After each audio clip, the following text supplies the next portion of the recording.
আসসালামু আলাইকুম সবাইকে নতুন একটা ভিডিওতে আপনাদের সবাইকে স্বাগতম। আমি এই যে বৃষ্টি হচ্ছে, আজকে কচুর শাকগুলো উঠিয়ে ফেলবো। ঠান্ডা চলে আসছে, সেপ্টেম্বর মাস তো শেষ।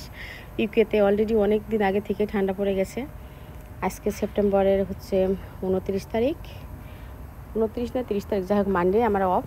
তো এভরিডেই ভাবি যে কচুর শাকগুলো উঠাই ফেলবো।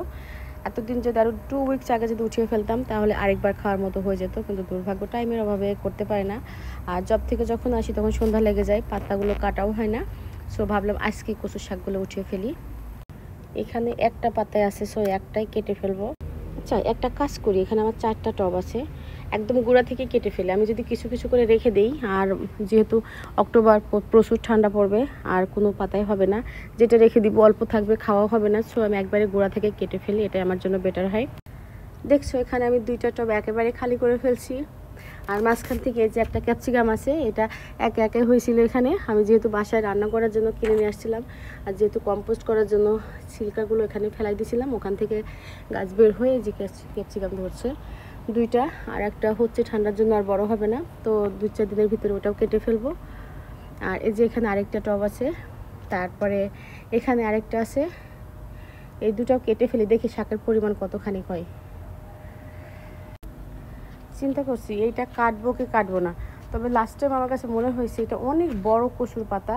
আমার কাছে মনে হয়েছে এই পাতাটা আমি একটা কেটেছিলাম, একটু গালচুলকা ছিল, পরে লেবুর রস দিছিলাম, কেটেই ফেলি মনে হয়। নেক্সট টাইম আর এটা তৈরি করবো না। মাশাআল্লাহ, আজকে কিন্তু অনেকগুলো কচু পাতা হয়েছে। আজকে মনে হয় 4বার হবে, 4 নম্বর দিন আমি কাটলাম, সব থেকে বেশি আজকে হলো।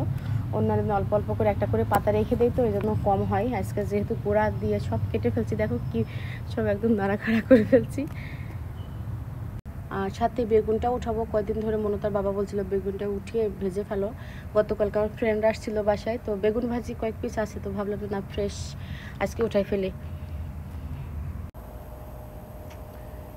এই যে ফাইনালি বেগুনটা তুলে ফেললাম। সাথে কিছু পুঁইশাকের পাতা উঠাবো, পুঁইশাক তো শেষের দিকে, তারপরেও উঠাতে পারবো। মজার কাহিনী, কালকে আমার ফ্রেন্ড হচ্ছে কেয়া, ওর পুঁইশাক কাটতে বলছিলাম, নিচ থেকে কাটছে। এই যে দেখো এটা, কালকে তো এই ভিডিওর এই পুঁইশাকের ডালটা দেখে আমি হাসতে হাসতে শেষ। ও নিচ থেকে বের করে নিয়ে রান্না করে ফেলছে, আর এখান থেকে যে ডালটা বের করবে আর খেয়াল নাই। আমি বাইরে গেছিলাম, বাইরে থেকে আস্তে আস্তে দেখি কি রে উপরের দিকে ডাল, এই ভাবতেছি হঠাৎ করে যে এই পুঁইশাকের ডালটা কই থেকে আসলো। পরে না দেখছি নিচ থেকে কেটে নিচ উপর থেকে, মানে সে হচ্ছে নিয়ে আসতে ভুলে গেছে। বেশি তো পাতা নাই, অল্প কটা নিব, যেহেতু কচুর শাক আমি ঘন্ট করব।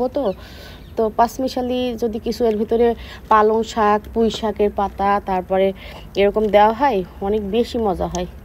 সো অল্প কয়টা আমি পাতা তুলে নিছি, পাতার পরিমাণ বেশি নাই। তারপরে হচ্ছে আলহামদুলিল্লাহ যে আমি নিজে তৈরি করে নিজে খাইতে পারছি, নিজে তুলতে পারছি। বৃষ্টি কিন্তু দেখো কি অবস্থা, বৃষ্টিতে সব ভিজে একাকার অবস্থা। 3-4টা পুঁইশাকের টব আমি বাসার ভিতরে নিতে চাচ্ছিলাম, তো আজকে চাইছিলাম যে ভিতরে নিব, কিন্তু দুর্ভাগ্য বৃষ্টির কারণে এই যে এগুলো ক্লিন করব, ক্লিন করে রুমের ভিতরে নিয়ে রাখবো। 1-2টা বেগুনের গাছও নিতে চেয়েছিলাম, মরিচের অনেক ফুল, মরিচ গাছগুলো নিতে চেয়েছিলাম, এখন তো আজকে নিতে পারবো না। এই যে এখানে কয়টা পালং শাক আছে, এগুলো উঠাই ফেলি। কচু শাকের ডাঁটাগুলো অনেক হয়েছে। এগুলো হচ্ছে পুঁই শাকের পাতা আর পালং শাকের পাতা, প্রায় সিদ্ধ হওয়া হয়ে গেছে। আর এটা আমি হচ্ছে করবো মসুরের ডাল দিয়ে। ভাবছিলাম বেগুনটা হয়তো বেশি বীজ হয়ে গেছে, পাকা হয়ে গেছে, কিন্তু দেখো এখনও একদম কচি কচি বীজ, একদম নরম। অনেক শাক হয়েছে মাশাআল্লাহ। এই যে ডালটা ঢেলে দিলাম, এই জীবনের প্রথম এই মসুরের ডাল দিয়ে রান্না করবো। আমি অবশ্য মাঝে মধ্যে মাসকালার ডাল একটু করে দেই, বাট এটা দেখি কেমন টেস্ট হয়। আজকে ভিডিওতে অনেকেই দেখি করে এরকম করে। রেডি করছি বেগুন ভাজি করার জন্য।